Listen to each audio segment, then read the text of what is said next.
Otroke pobijajo, mar ne?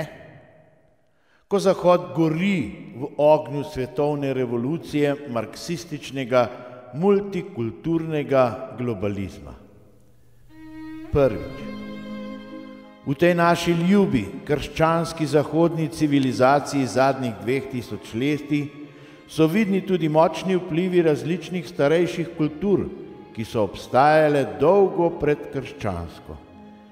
Plemenitile so krščanstvo, zlasti njegovo znanost, filozofijo, tudi z estetiko in etiko, ter umetnost.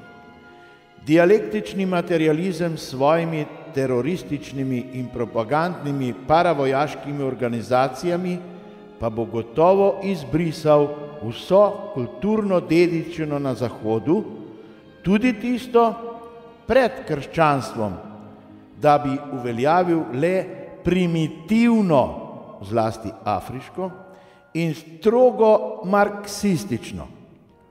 O tem, vsaj načelno, v današnji svetovni kulturni javnosti ne more biti več nikakršnega resnega in prepričljivega dvoma. Na prvem javnem radiju smo pred leti slišali neko pomočnico komisarke za kulturo iz Komisije Evropske unije, da moramo v slovenskih muzejih z najbolj vidnih mest umakniti domače muzejske predmete, artefakte in jih zamenjati s tujimi, predvsem iz tretjega sveta, ki je bil zaradi kolonializma, kapitalizma, tudi kulturno zapostavljen. Komentar sploh ni potreben. Za multikulturnim globalizmom se skriva svetovna komunistična revolucija. Amen. Drugič, kljub sedanjemu hitremu razpadanju zahodne civilizacije, predvsem zaradi vse večje napadalnosti treh najmočnejših svetovnih političnih subjektov, Sorosovega civilno-družbenega gibanja za odprto družbo, zaradi hude islamizacije v državah Evropske skupnosti in zaradi kitajskega novega komunizma.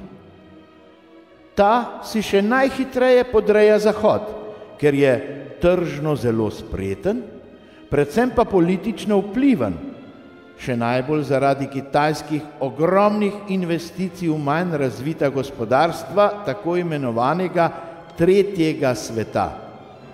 Digitalna doba, v kateri smo zdaj, pa tudi v veliki meri vpliva na vse hitrejše prodiranje omenjenih treh rušilcev tudi v zahodno tradicionalno kulturo, utemeljeno v krščanskih vrednotah.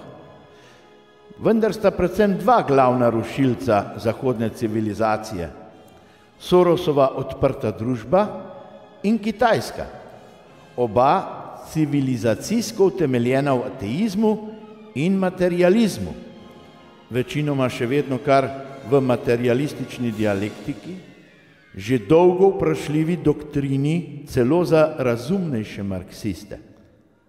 Zakaj pa je dialektični materializem potem še vedno glavna ideologija skrajne svetovne levice?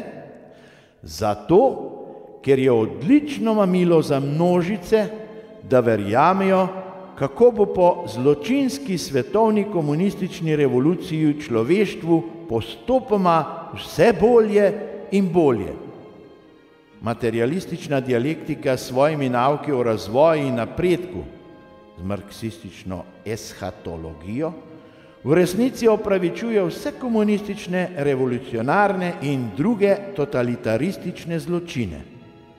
Revolucionarji do vratu krvi svojih zločinov se še vedno izgovarjajo, da so hoteli doseči dobre cilje, a da so se njihovi načrti izjalovili zaradi subjektivnih napak v širšem delu komunističnih oblasti.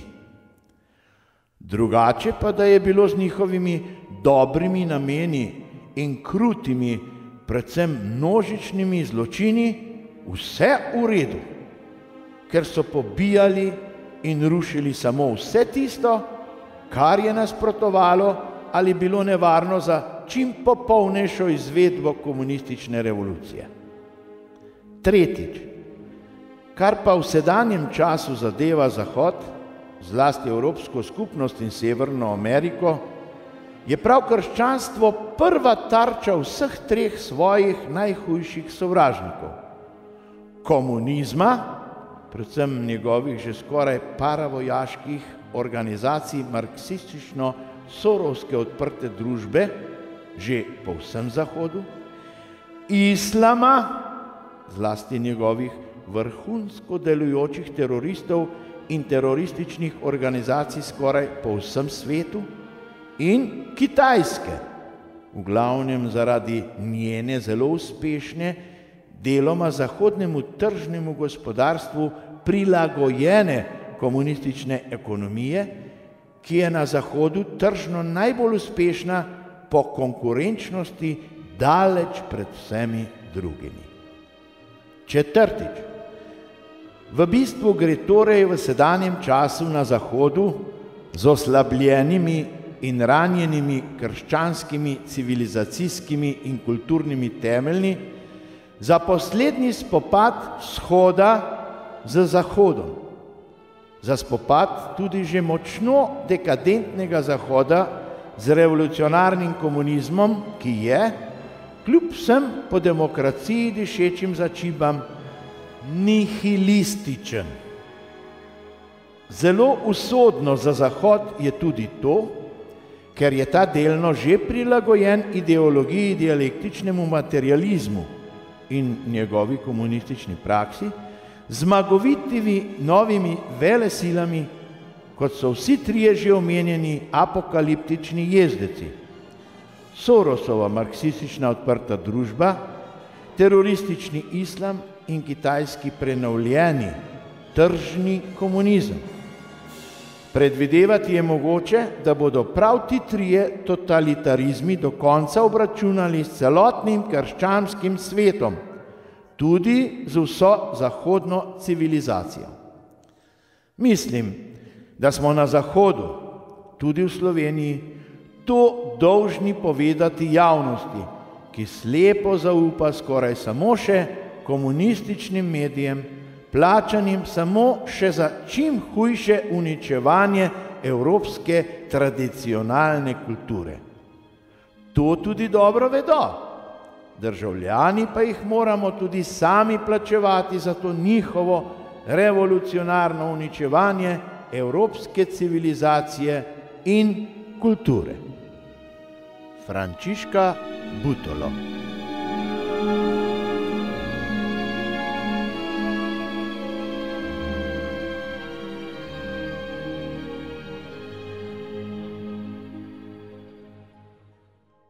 V Buenos Aires, kjer so hišni ljubljenčki več kot le 4-nožni spremljevalci, za čedalje več ljudi so dobesedno edina družina. Argentinsko glavno mesto se lahko pohvali številnimi restavracijami in kavarnami za hišne ljubljenčke. Kar ne preseneča, saj Buenos Aires spada med mesta, v katerih je število 4-nožnih spremljevalcev na prebivalca zelo visoko. Se pa država ob tem spopada z zmanjševanjem rodnosti. Podatki kažejo na 6,5% upad rojstev v vsej državi med letoma 2022 in 2023, kar sproža pomembno vprašanje o spreminjajočih se prioritetah naroda.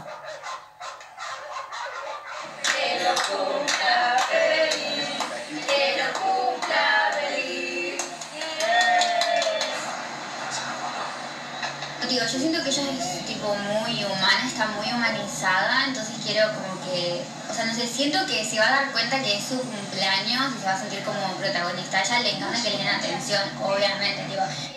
Sí, capaz la gente grande como que no le entiende mucho y me dice, no, es un animal, no tiene que dormir en la cama, que está afuera, que cuide. A mí no me parece, o sea, cada uno con lo suyo, pero para mí no. Digo, si es mi hija, como que es mi hija personita, yo la trato de la misma forma.